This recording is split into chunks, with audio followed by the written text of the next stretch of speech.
So a very good evening, everyone.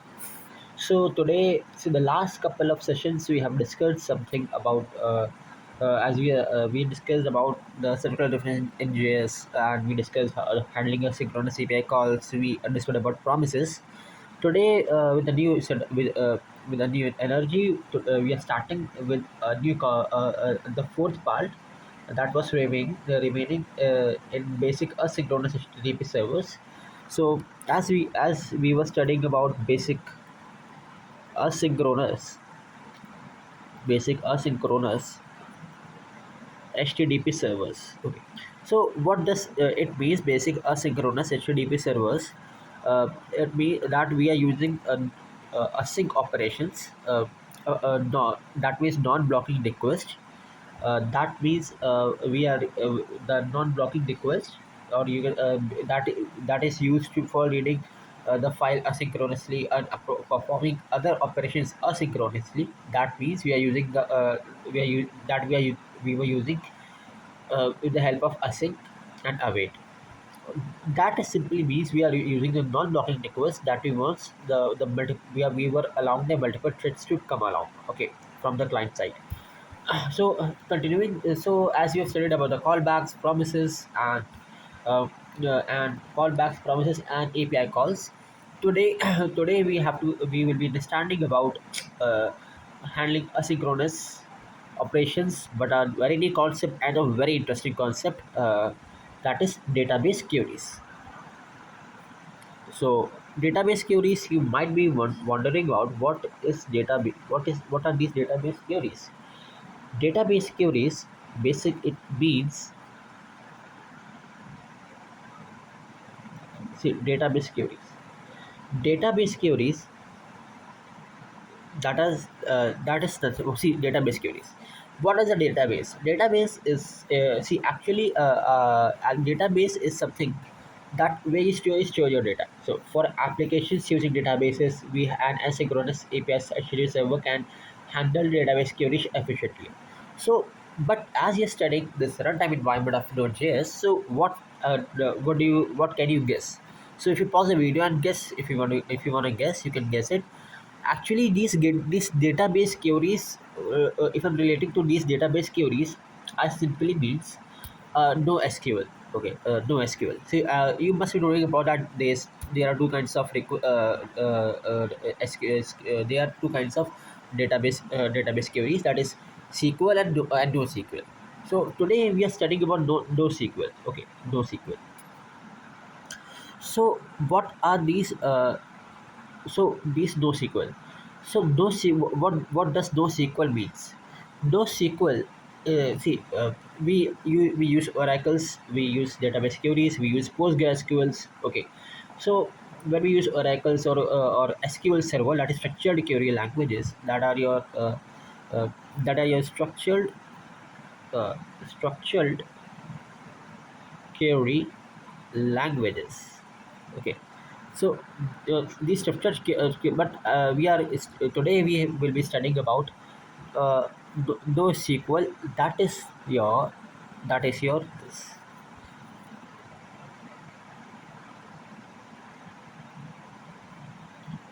Yes, it's nothing. It's your MongoDB. It's your MongoDB. So MongoDB. So what does this MongoDB for? See, if you know about MongoDBs, it's well and good. But what does this MongoDB mean?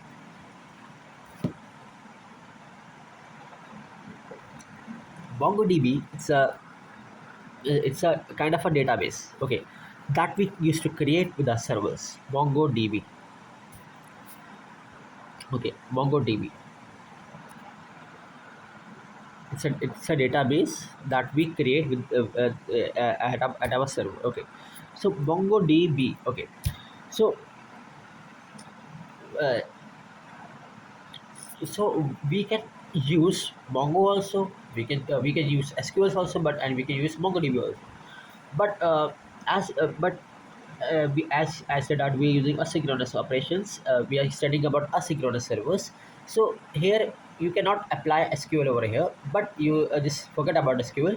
SQL is a different database, it's a different concepts. But here we at Node.js we always every time we study about MongoDB.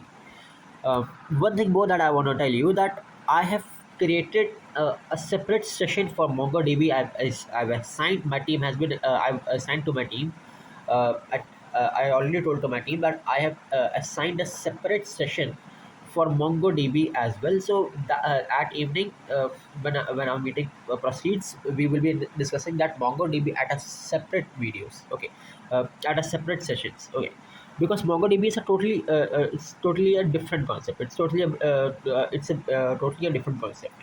Today, because this is the part of basic asynchronous HTTP servers. Before a MongoDB, you have to study many things. For example, you have to study Express. You have to study. We have to study Express. We have to discuss about the URL, URIs, and Postman's APIs, API calls, RESTful APIs, how these APIs are made, and many other things.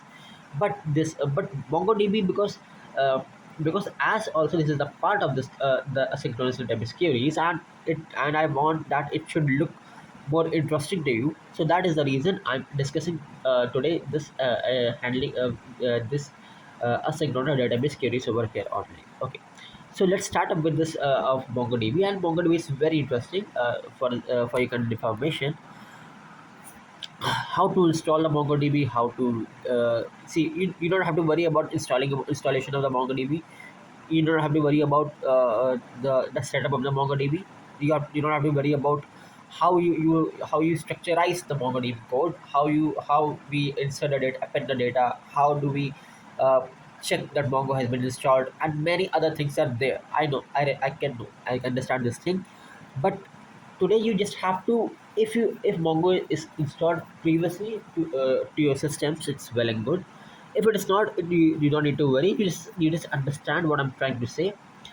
But when in future, when I will be studying, when I will be teaching you this Mongo in this session, you can just grab it from here and you can practice practically over there.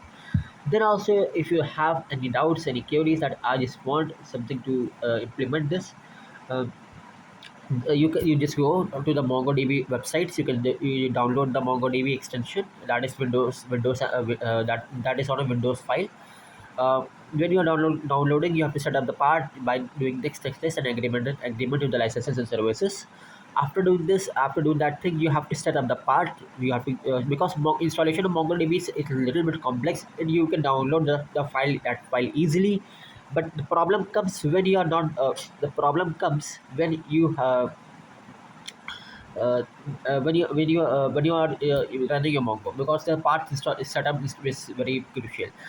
You can just do one thing that side by side. You just do one thing after installations. You can check about the command prompt that with the command with the command Mongo sh, that indicates that is my Mongo has been installed or not. If it has been getting installed, it will be showing you that it will be giving you the result of the kind of a message that yes, it has been installed. Okay, that Mongo as a server is running, and all those with the green color of line as shown, and your data, and even you can check your database by using a show collection and other commands. Okay, and if it by chance it has not hasn't been get installed, you have to go again to the server. You have to check that file has been that MSI file for Windows or Mac OS, okay, or Ubuntu, whatever your OS you're using, has been installed or not. Then you have to go again and you have to copy the part of the servers. Go to the bin, go to the exact file location, go to the bin, go to the server. You have to copy the path. You have to cut the path, cut that file from there, and you have to copy the file at your C drive, and then you can run it smoothly. So I will be teaching you that in a separate session. So no need to worry about. So let's start with today's session. So basically, see, let me give you the conclusion. Actually, yes, that MongoDB queries are asynchronous. Okay, so allowing multiple clients to be served concurrently. So understand this thing that if the queries, I said that the MongoDB queries are asynchronous. So if so that means we are using async operations. Okay, no problem. But if these queries are asynchronous, that means it means that we are allowing multiple clients. We are allowing multiple clients.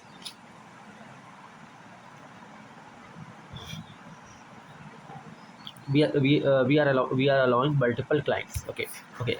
we are allowing multiple clients, okay, at one time to be served concurrently.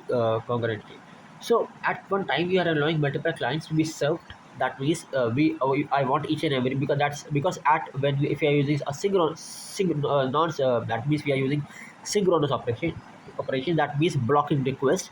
It creates a problem for us in terms of it creates a problem for us uh, in terms of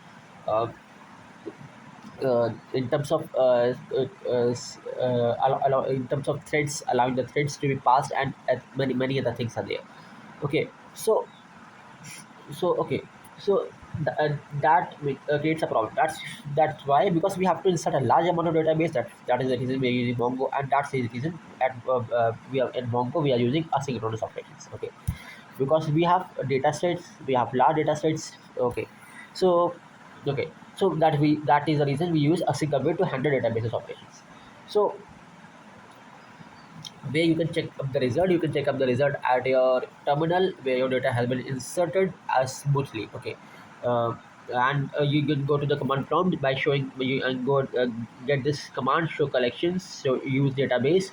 You can you can see your database how is it how the data is running. Okay, so for running the database query efficiently, HTTP server you have to use first of all HTTP servers. So our first line of code would be so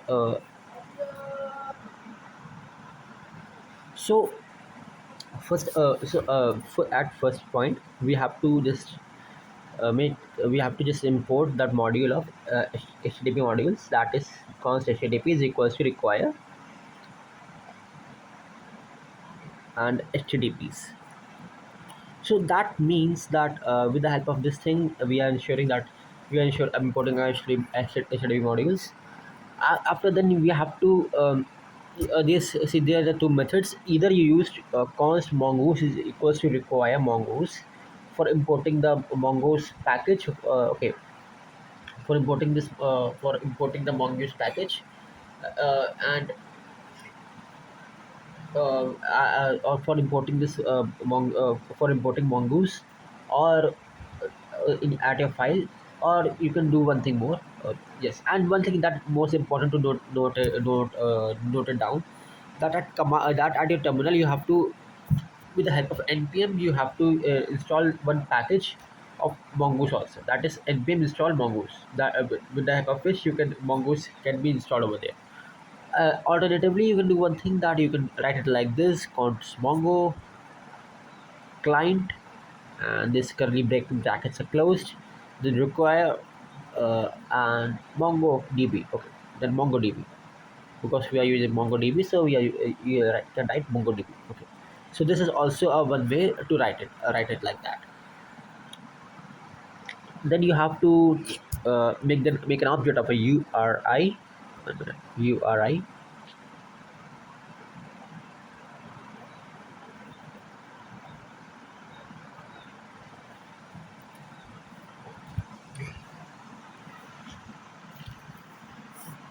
Okay, so const URI. Then you have to maintain object of URI. So you add URI. Okay, so at this phase, you can do one thing. You have to import this. Actually, this is a very common URI. Okay, this is a common URI request. That is MongoDB, then localhost, and everyone has to uh, uh, just copy paste the same thing. Okay, so obviously you don't have to write all this, but you just have to copy it down and paste it over there.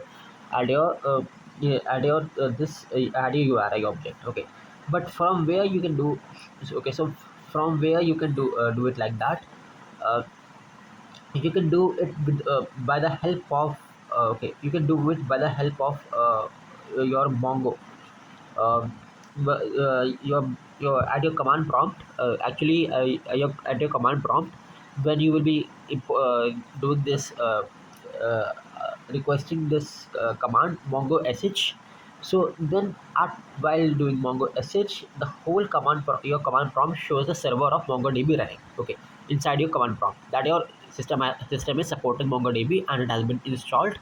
say if it is not has been installed, not, or it have having any errors, then it shows MongoDB is not recognized. Else it shows that Mongo is the server of MongoDB is running smoothly, or whatever the message comes, and and whole this database is kind of a database and server, the timestamps comes in a formatted structure and unstructured way. So you can copy that command of URI from there, that MongoDB localhost 270107. This actually,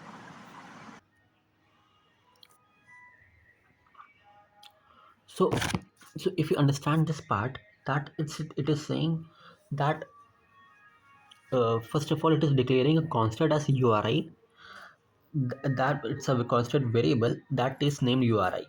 Okay.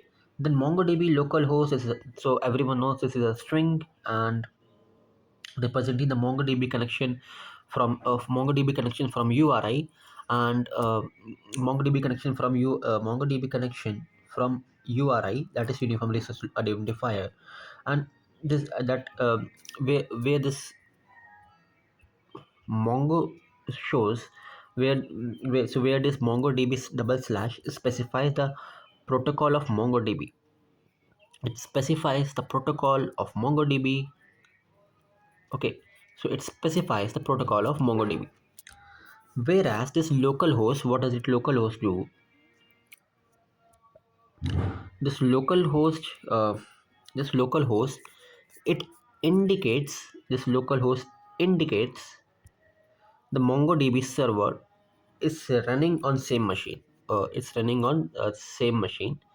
It's running on same machine as your Node.js application. At your Node.js application. Okay, so and 270170 is 27017. It's a default port number. It's a default port number.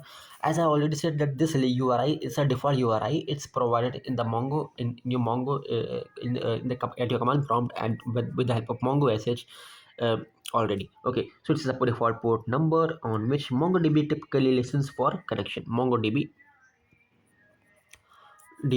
typically listens for connections. Okay, how you are is with the respect to connections, how you are responding to the connections. Okay, so then when it comes to the line 5. Okay, what so till now what we have understood, we have first imported the server of HTTP modules. Then we were declaring Mongo client as a variable named constant. uh, we are declaring a constant name variable named HTTP, that is a Node.js built-in function imports the HTTP modules that provides functionalities for creating and managing HTTP servers and clients. In essence, this lines makes the HTTP related features available in your code to the HTTP variable. Then we want to declare a Mongo declare we have again declared a constant variable at MongoDB for using object destructuring. So as I already explained you about the what is object destructuring. This imports the MongoDB Node.js driver modules. Module allows your Node.js application to interact with MongoDB databases. That is again it is a required path to set up. This is a mandatory thing.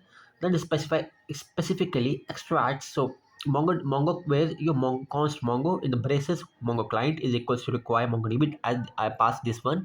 So where it specifically extracts Mongo client extracts the Mongo client class from the imported MongoDB module. Okay, so this MongoDB client is used to establish a connection to the MongoDB server. Okay, okay, so that is a required thing. Everyone is used to of this. So and then add we have see first of all we have imported the required modules. After importing the required modules, I also recommended you to install the package of npm with the help of install MongoDB.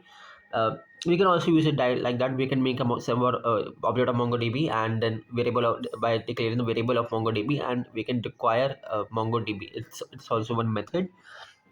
Then we declare a constant name variable named URI, and there we pass up that URI. Okay, no problem. So now we are again we have to do one thing more, that is const client, that is a uh, const client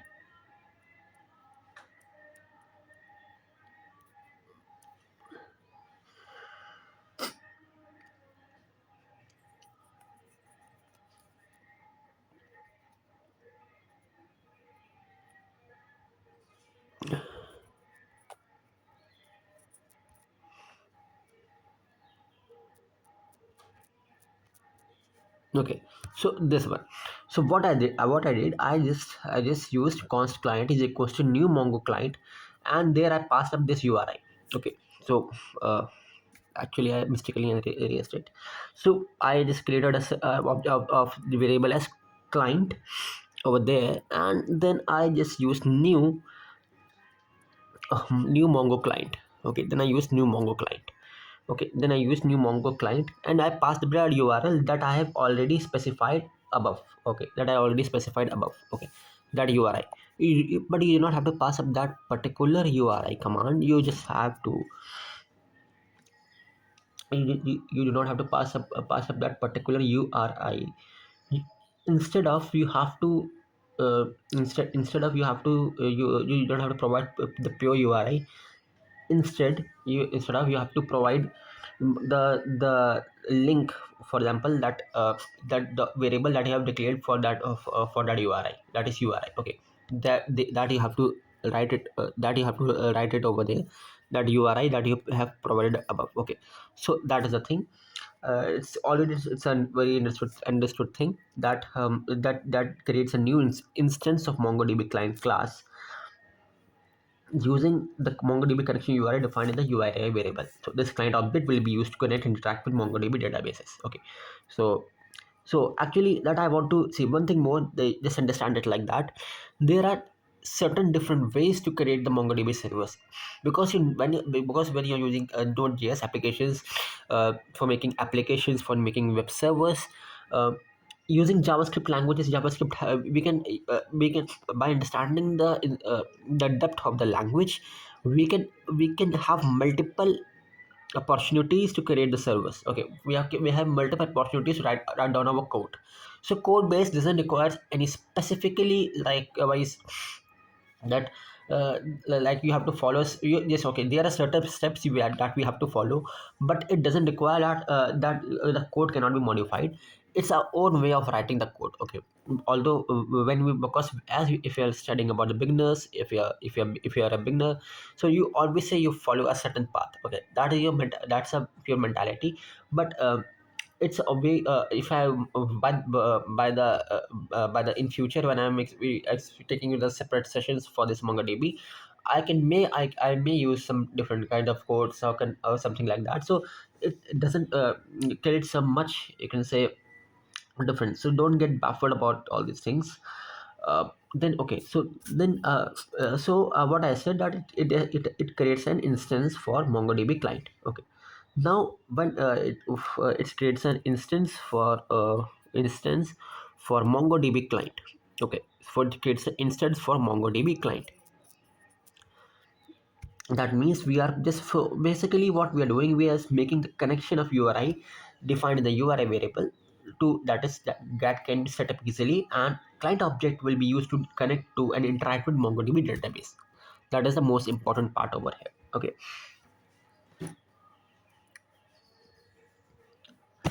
at last, okay, now from see after doing these 3 to 4 things, these 4 to 5 these 4 to 5 things, okay, majorly, after doing these 4 to 5 things majorly, now your main part starts. So just now we were importing the modules, we were importing the clients with the URIs where our data has to be stored, where our data has to be created down mostly. So basically we were setting up the connection path. Now the actual data, now the actual functioning starts. That is,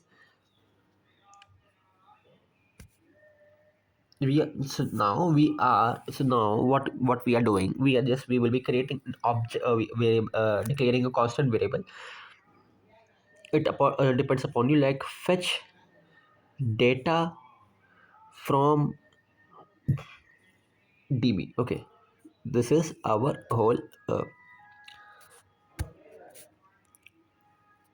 fetch data from DB. Okay, fetch data from DB. Okay, this is the whole fetch. Okay, 1 minute. Fetch data from DB. Okay, Fetch data from DB. Okay, fetch data from DB is a variable we are declaring. Okay, like fetch const fetch data from DB. Okay, there we are using us now. Actual functioning starts where we are using our asynchronous operations as our functions. Asynchronous operations. Now we are using asynchronous operations. Then we also see when you're using these asynchronous operations. I always decide to give a callback function over here. So I always decide to give up the callback function over here. Then then a callback function, fetch data from DB, async, a callback function where I am storing okay where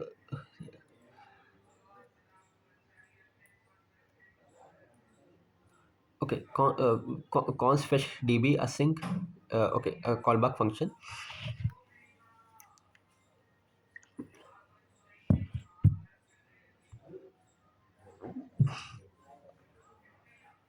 Okay, where see it we have declared a constant variable named fetch.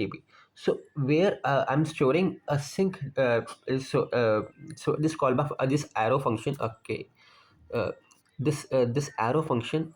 Okay, this arrow function indicates this an asynchronous call. Where async keyword indicates where async keyword indicates this function will likely perform operations that take time, like database interactions. Okay, uh, this means that it declares operations that take time, like database interactions. Database interactions. It is async is being used for database interactions to allow the threads to allow the multiple threads to multiple requests from the client side as well, and it allows the use of await inside it. So it also one thing that is most important. It allows the use of await. Okay, so now what is the also with the help of async. Okay, I told you this thing that this one most important thing over here is the most important thing so the most important thing over here is that what we have to do, we just have to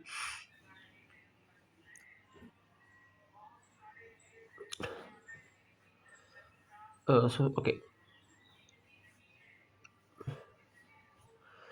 async keyword indicates that this function will likely perform operations that take time, like the interactions allow the use of await inside it. So await. So I explained you one time that after that when we are using async, we have to use await also. So async is a keyword, await is also a keyword. Async is used for executions of a sync is also because if we are using here non-blocking request, that is asynchronous or basic asynchronous servers. We are creating a basic asynchronous servers. This is the part we are creating a MongoDB server. You know it very well. I explained you this thing.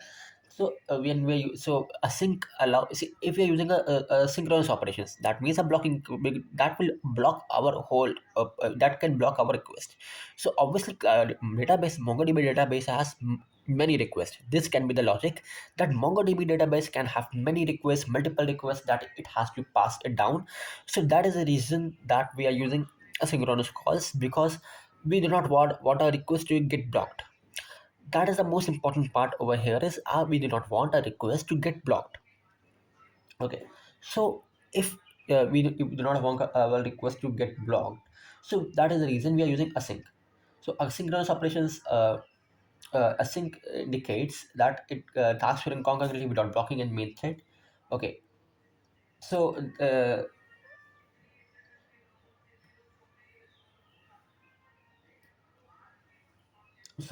so that is the reason we are using async keyword. Okay, uh, so in JavaScript, it simplifies handling asynchronous operations, making asynchronous code more readable and easier to manage by allowing you to write code and let looks behave. So that is the reason, and async and just remember one thing, that async and await are used concurrently.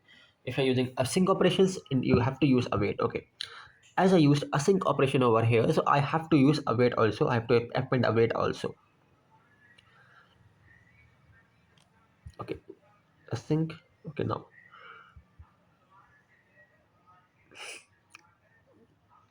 okay, async, async. Okay, function an arrow callback, then async. So this is async a callback. What I should write it properly. Async callback arrow basis. Okay,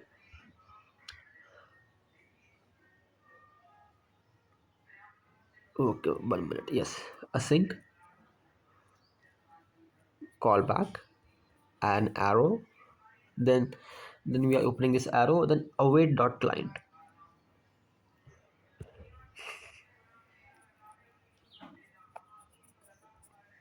Await dot client and a function of client. Okay, client dot connect. Okay, I'm sorry. Client dot connect. So see, since we are trying to connect, give us a asynchronous callback, where await client is used. See, await client dot connect. Uh, what like see await client dot connect. So what is this async arrow async callback await client dot connect is ensuring that the keyword can only be used inside an async functions first of all, then it pauses the execution of the function until the promise written by the client dot connect resolves, that is the connection to the MongoDB server is successfully established. Now understand what is the depth of this line statement, that it pauses the async await is used for pausing the execution of the one functions. That means it doesn't mean it is blocking your any request, but it just wants you to await, just wants you to see. Async is basically a problem. It's a thing that defines asynchronous error functions, where your an asynchronous function is it indicates this function likely performs operation that take time. Okay, okay, and allow the user await inside it. If you're using async, you have to use await. The second thing it is used for asynchronous operations. That means it takes the operations that they are taking time. It has been used for that it allows the process for easily for the ease of the process, for basically used for database interactions only. Basically, for database interactions, when you're using this MongoDB, what is your database? Your MongoDB. So for you have to interact with your MongoDB. So that every time you have to use async and await. Okay, if you're using async, await will always be used. Obviously, this is the major point. One point that you have to note it down, that I think uses the operations that take times. Execution of those operations can take times. So that means there are multiple requests. So multiple requests, if they are coming, that is means we have to use asynchronous operations, because we are using asynchronous operations, that it will get blocked for you. So for using asynchronous operations, we have to use async. Obviously, async is a keyword. So there, if you're using async as a keyword, it pauses the so await. We are using then inside it we have to use await. Inside that block we have to use await. So await can only be used and inside an async function. It pauses the execution of the function until the promise written by the client.connect resolves. Okay, now what is the criteria? It pauses the execution of the function. That means until the promise returned by the client.connect. Okay, so so what I used over here, I used client.connect. I used client.connect. Okay, I used client.connect. So I used client.connect with the help of this await. Okay, with the help of this await. So what is this? So what is the idea behind that? That it pauses the execution of the function until the client dot connect promise. So because client dot connect is a kind of a promise, we always we have to give up the promises for checking errors, and for showing the responses of for and see for checking errors, for ensuring the responses of the databases interactions are successfully established. We have to give a promise. Okay, yeah, you can do it do it like that at mongoose dot then dot connect and dot catch. Okay, for catching up the errors dot then, that means you have to dot connects that dot connect, that means connection has been established successfully, and dot then you have to perform some any next operation. Okay, so but here but here we are using differently. We are using await client dot connect. Okay, so that means await means there are set of functions that it is, see, it is not block execution. It is a promise written by it pauses the execution of the function. It is not pausing the execution of the of the threads. That means request. It is not pausing the request. Understand this thing, pausing the function immediately. For pausing the function, that means that first of all it wants that my server should get installed, it should get established successfully. Then and only I can so it gives a then only I will resolve this uh, then only I will execute. That means first I have to resolve my major problem, that is I want to establish my connections. So it is using, so first of all this is the first part, client dot connect. Okay, await client dot connect. Okay, with this function. Okay, so this means this is most important. First it should resolve these things. Rest of the things can get resolved, there is no problem, but first of all the major thing that you can get resolved over is like that. Okay, so basically promise and returns a promise object that is resolved within the given value. Okay, so this is most important and should get resolved with the given set of value. Okay, then it will so for example I think is getting it is using pauses. It is not getting blocked, it is just getting a pause. Okay, first it will be getting first this is important, so it should get implemented, then at last rest of the things could get implemented. Okay, so after that we can have used this thing. So we use one thing more. Okay, we are making the variable, declaring a variable as db. In db what I'm using, I am using client. See, I was using client.connect. Here I'm using client.db instead. Client.db.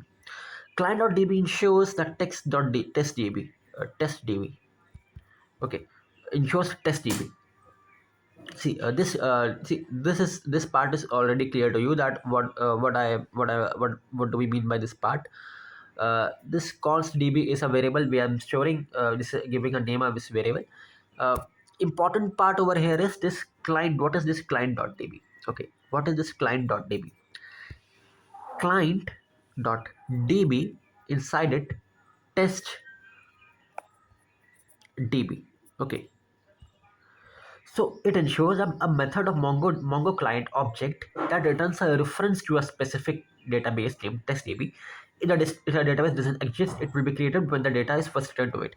So now understand this part. Now focus on this part. Actually, sometimes what happens, we when we see, I used one URI. If you remember, I used one URI at previously. Okay, I used one URI at that part. When I was using that URI, I was using one thing more. I was just I was using one thing, that is I was providing the I was providing simple URI. Then when I was when I then I, at simple URI, when I provided that simple URI, I created one another variable, and I was using, yeah, that variable, that okay, that with the help of new Mongo client, and I'm storing that URI over there, that URI variable. There's one more method that we can use, new mongos. Const mongo is equals to new mongoose, and there we can write down the username and the user, whatever it is there. Okay, okay, this is also the one alternative method, but okay, but we understanding like this, that const client is equals to new mongo client brackets URI. We are passing the parameter as URI. So what does it mean? What does it mean? So we are passing up the URI. So, but there you remember that at that URI we were not installing this MongoDB localhost.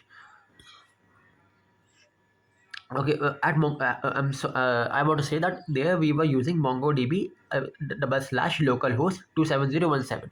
I was using like that, but I haven't used one thing that is most important. I haven't using one thing that is most important. Uh, uh, that is the giving of the name of my database. Yes, I wanted to explain you that thing at that time, but I this is the right time to explain you that thing.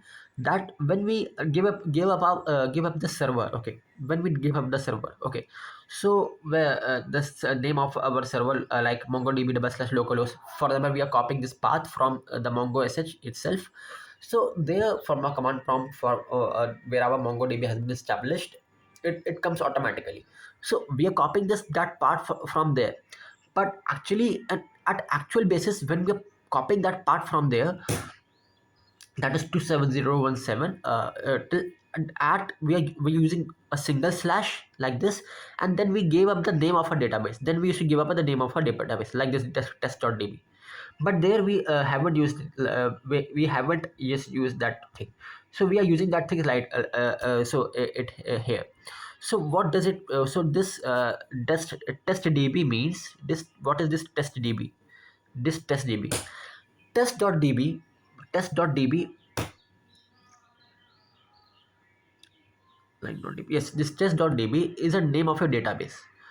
We can pass up the database previously on also, but we haven't ensured that. But we have to ensure this thing that we are passing it previously, or we are passing it, or we will be passing at post. You can say at post response.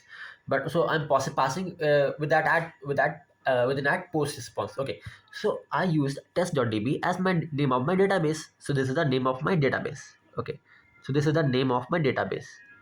Okay, my database name. Okay, there's no problem. So I pass my database name here.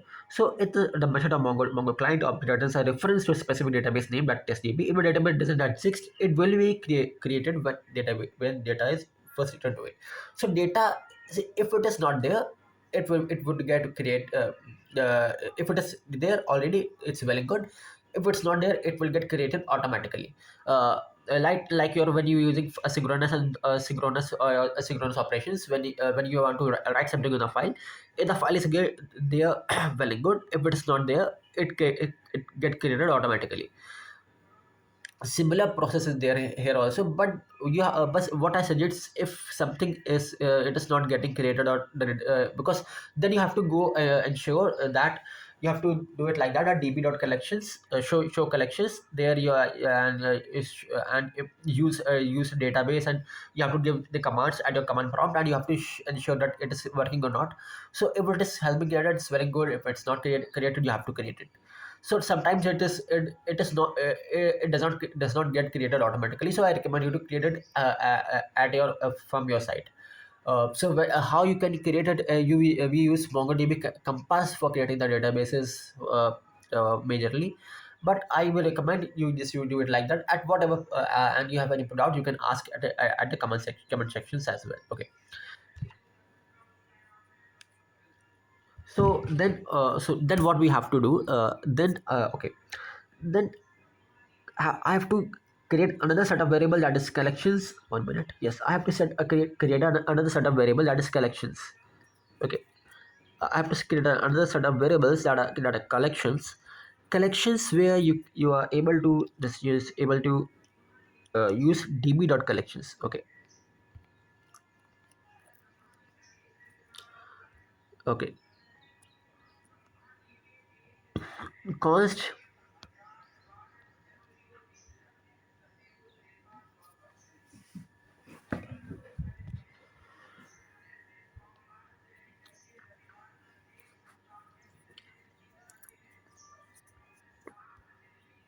See, const collections is equals to db.collection. It is equals to db.collection. Okay, there is users. There you have to use users. So users, what are these users? Users are your, again, I declared a constant name variable as collections. Then uses some method of db object that is a reference to a specific collection with the test db. That's the name of your database, and it has been named as users. Okay, collections are similar to tables in relational databases. If you have any the more knowledge about the relational databases, how we create relational databases. So collections, so those relational databases are your collections at a SQL. At no sequels, we call it as collections. So okay, if the collection doesn't exist, it will be created when the data is first returned to it. Okay,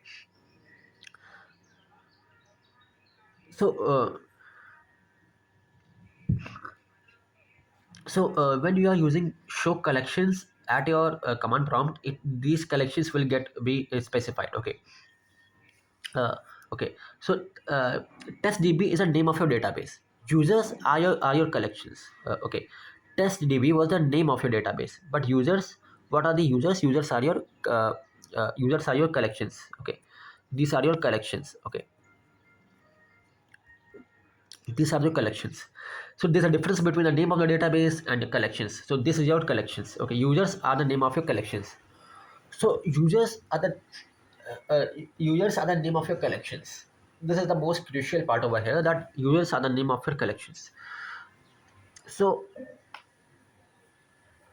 okay, so users are the name of your collections. There's no problem. There's no problem. Uh, okay, so see, when you're doing these things practically at a command prompt, you just use show collections, then use db as db dot users, that the name of your database. You can understand it well. So at first you created a database, that database has particular collections. First, for example, you have created a database. Inside it has some collections. So then you have to use that collections. So now the major part comes. Now you just have to return the collections. That the collection return uh, collection dot find brackets dot to array.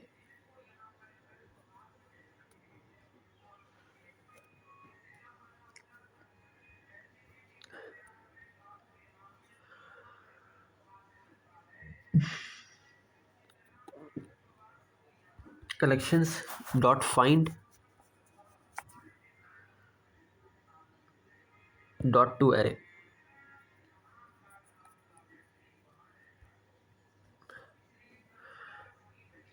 So return so this means that this is what is this is 1 minute. Okay, return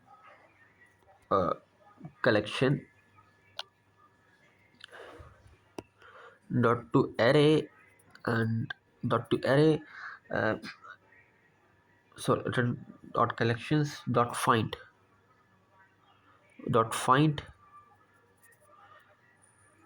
in these places, then dot to array. Okay, then dot to array is a function. Dot to array. Okay.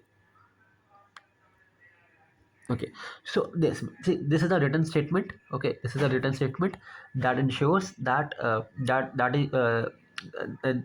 is majorly returning the value from the first variable that we have created, that is fetch data from db function.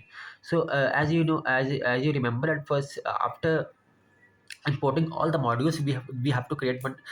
We have to create one object as a variable as fetch data from database. Whatever object you want to make, you can make it according to yourself, where we were passing asynchronous keyword and indicate async await. Then we were using async await. Then await collections dot connect, we were connecting our databases. See, database can be connected previously also, but we were, as I was using post connections, so I was using await client.connect. Then again, we are ensuring that database should get connected. Then I was using client.db. Okay, then I was using const collections on object db collections is users. Okay, there's no problem.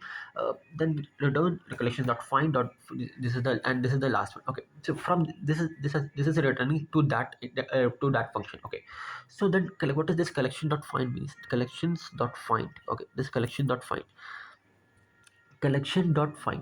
See, collection.find is something like it's a method of collection object queries the user's collections. Okay, okay, it's a method of the collection object queries. Okay, collection object from the user's collection. Okay, uh, this one line before, I used one more variable at collection, where I was storing the collections db collections. So again, I'm using that variables, that I've written that collection dot find. Okay, dot find. So dot find is see, at dot find. See, what is dot find? Dot find is a standard, you can say, command we use for.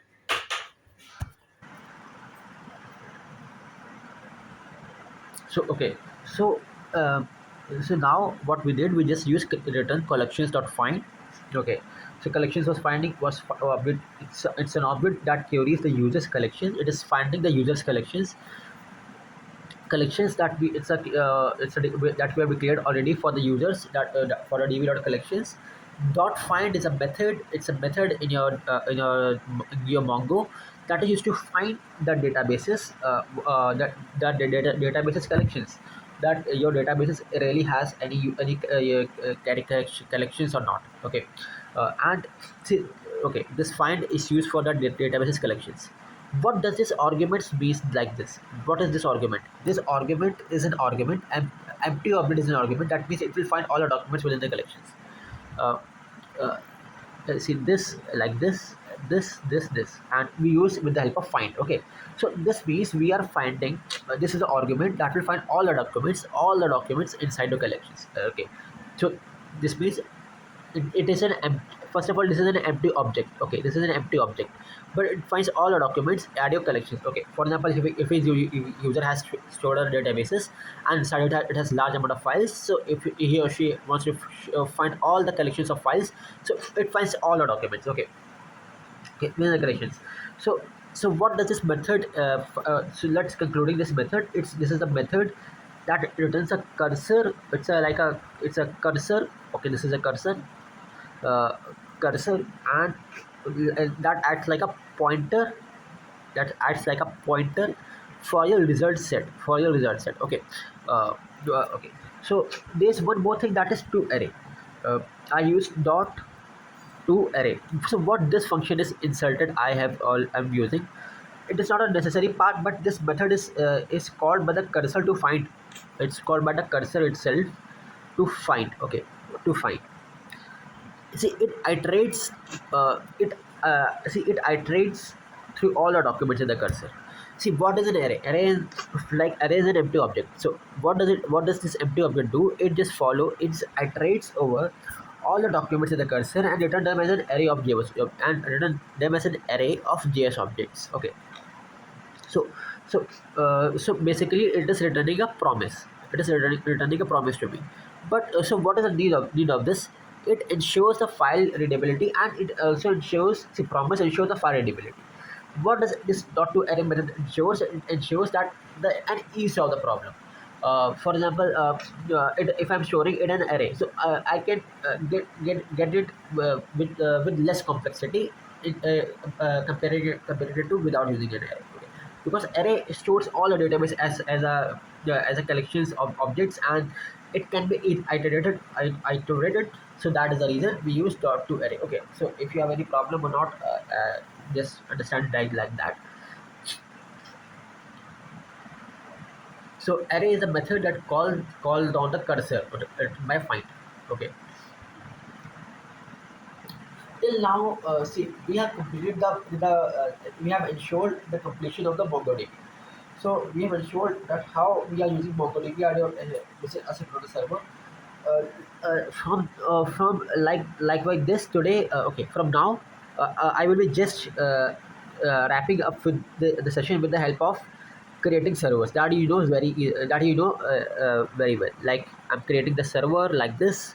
Uh, I've explained in my previous videos also, like because we were using HTTP dot responses that dot create server, the standard methods that we are using, but inside it we have to use async because we were using async operations. Then request comma response. Okay, there are callback functions and like this. Okay, so we declared a constant variable named server, that HTTP dot create server method of the HTTP module creates a new HTTP server object. Takes a callback function as an argument. The callback function, it will be executed for every incoming HTTP server request. Async request comma response defines an asynchronous arrow function that will handle incoming HTTP request. So we use request and response for object representing the incoming request. We use request contains information about the request, URL, headers, and body. We use response of an object representing the HTTP response that the server will send back to the client. Okay, then again, okay, then what we use if request.url. We are using a strict collision, then users. Okay, then users. Okay, that is this base is a conditional statement that checks if the URL of the incoming request is exactly to that particular user or not that we are using. Okay.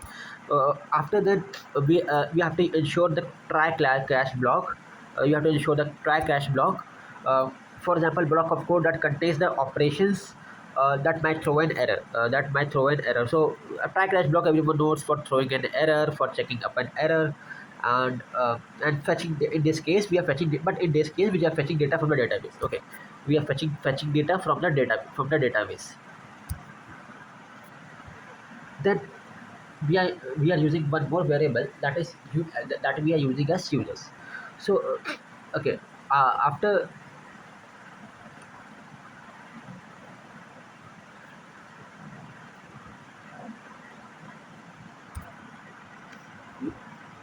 So okay, one more variable that is we are using as users. So where there we are using await, then again that the data, the function that we use as fetch data from DB, as we use as a function declaration. And so this is we have to store it in a separate variable. This calls the asynchronous fetch data function and pauses the execution of the request handler until the promise returned by fetch data DB resolves. Okay, the result value, the array of the user documents from the database is then assigned to the users variable. Okay, it is then assigned to the users variable. Okay, so we are storing it in a user because uh, uh, the another variable as users because we want that we want again a asynchronous call for the by the request handler and the promise entered by the first database resolves. Okay, so we have to use it again. So like we are using array of the user documents from a database. Okay, okay, then response dot write head, then we have to use it as response dot write head. Response dot write head. So so basically we are like we are wrapping up with the code. So we give the response dot write head, we return response dot write head, and then status code. That means our server is running successfully. Okay, okay, our server has to run successfully. Where so this method of response of the sets update response headers. uh, Response update says the HTTP response headers. Okay, this is the work of uh, this is the use case of this response. Okay, okay. Then what is this 200 HTTP? It is a HTTP status code that indicates the request is successful. Request is successful. Okay, successful. Then okay, then control type application slash JSON, the object contains the response headers. Content type application slash JSON specifies that the response body will be in JSON format. Obviously it should be in JSON format. Then response.end. See, what is this response.end? Response.end means that JSON.stringify. JSON.stringify. The JSON.stringify. And users. JSON.stringify and users. Okay. Uh, Response JS1.stringify users. This method of response update finishes the response and sends the data back to the client. Okay. What I used response.js1 dot stringify, and here I used as users. Okay, I used as users. So js1 stringify. Okay, js1.stringify. This converts a user's array, which is a see. Actually, what happens? We use response.end first of all, then js1.stringify inside it. Then users was the object, if you remember, that we used for await for the fetch data from a database function that we use at use first line for creating asynchronous calls. Okay, so then we are storing this response dot end over here. So it finishes the response and sends the data back to the client itself. Okay, json.stringify users converts a users array, which is a JS object, into a JSON string. So it converts the users array. 1 minute. So it converts a users array to JS object into a JS1 string. into a JS1 string. Okay, into a JS1 string. Okay, okay. So we're using inside a try catch block. So again, I have to use this try catch block. So our try block is over. Now with the help of catch block, we just want to catch up an error if there's any error over here. So it basically this is a block of code that will be executed if any error occurs within the try block. If the error variable will contain the error object itself. Okay, so we are passing the parameters. So so we have to write it like that. Response dot write head, and again a status code like 500, and content type application test slash plain. So response dot write head 500 content type text slash plain sets the HTTP response headers in case of error. 500 is a HTTP status code indicating as server error. So 500 indicates about the server error. Okay. uh, this specifies that the response or body will be plain text. This response body will be plain text. Okay. Okay. Okay, now it's everything. So okay, now then we use response dot write head after use response dot end. So response dot end basically we use for our local host machine, for a machine to be set up a local host, the database error. So that database error. Okay, that it shows that this message should represent at your local host but not on your terminal. So this finishes the response and sends an error message database error as a response body. After that, we have to enclose this cache block also. Inside this cache block, we use else block also. This else block is also important. That executes the code if the requested URL is not useless. Okay, so there we have to use response dot write head, response dot write head. Okay, then 404. Okay, 404 and content type text plain JS1 object. Okay, so this sets the HTTP response headers for a not found error. This means what does it mean? It means that HTTP status code indicating that the requested, that means inside a cache block, we are using it inside a cache block only. That if it has been caught up an error, it's caught up an error. So after if it has caught up an error, it should get show to your represent to your database. Actually, with the help of dot response dot write head 500 status code. Else, if there is no error, uh, if there is say for example HTTP response header for a not found error. So what does this first understand, that what does this 404 do? What is the use of this 404? Okay, so this 404 it indicates, it's a status code, indicates the requested response was not found. See, understand the difference. This means that the resource that I was finding is not found. Okay, and there see 500 means there is a server error. 500 means it's actually indicating a server error. That is the use of a 500. Okay, it's indicate 500 indicates server error. The server is not working properly or something like that. So and but when we are inside the cache block only, when we using this S block, we have to ensure that 404 represents that the request was resource was not found properly. Okay, this we have to remember it. Okay, content type as JSO. This is response.end not found. This finishes the response and sends the message not found as the response body. Finishes the message and sends the response and uh, uh, not found. Response not found as the response body. Okay.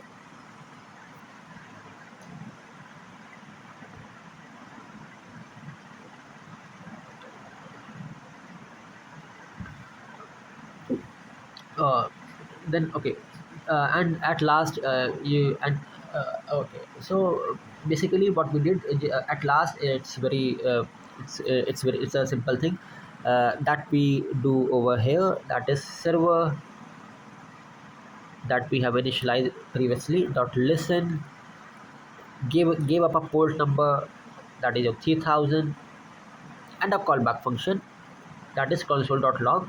Server is running on the port like this. Okay, so server dot so okay, so you everyone know this is server dot listen the port number where your local host machine has to show up the responses, the callback function, and your message on your console. This is your console part. Whatever the message you are printing on your console, according to your wish, it will be represented at your terminal over here. Okay, this okay. So uh, let us summarize the whole thing. This code just creates a simple HTTP server. So you know how to create a simple HTTP server. It you can create on your own. Okay, a super create server. Okay, according to you. If you don't want to use package block, you don't use it. Also, we have not studied about HTTP status code. I will be bringing you HTTP status codes also in the next few sessions. See, when a client makes a GET request to the users, that is the most important point to understand. It to the endpoint, the server connects to the MongoDB database named as test database. Okay, so when a client makes a GET request to the user's endpoint, the server connects to the MongoDB database named TextDB. Okay, retrieves all the documents. Okay, for example, we are using get request, an API. There's an API call of get with the with the help of get method. The client is serving to the MongoDB. It is asking, yes, my MongoDB is yes, MongoDB, please give me the response. Give me that response that I want all the database for that I have stored it, inside it in a file. So if you remember, you have stored your data your name of the database inside one variable. Okay, after that it writes it reads through and serves all the documents inside it. Okay, it is all the documents for the users collection. We also have to give up the users collections, and responds with the data in JS1 format. That is most important. JS1, because we are using JS1 string inside a Node.js. If there is a database error, it responds with a 500 error. For any other URL, it responds with a 404 not found error. See, 500 is an internal server error. Okay, 500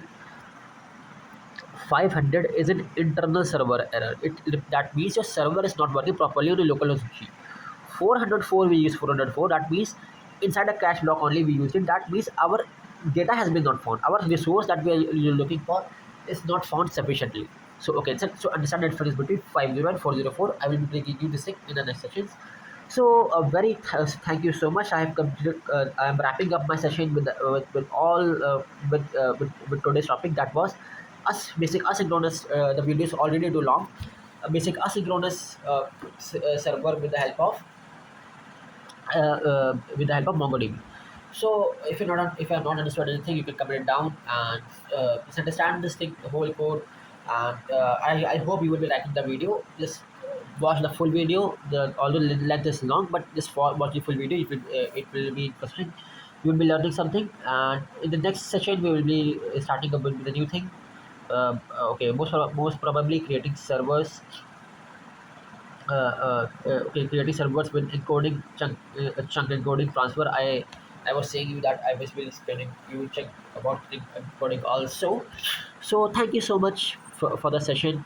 And so okay, so so thank you so much for the session. And understand the difference between this status code 504 and server 404 not found resource not found. That is, resources not exist on the server. Okay, so thank you so much. Just understand the depth of the code, how we created the code. We just import in the modules, after importing the modules, we have created this asynchronous servers inside one variable. Then we are returning the variable with the variable. We also name the name of the collections also. We give the name of the collections also. Then again request URLs. Again, you're using the first function and all those things. So thank you so much for the session. Please thumbs up if you like the session, and comment it down if you have any queries. Meeting up in the next session. Thank you so much.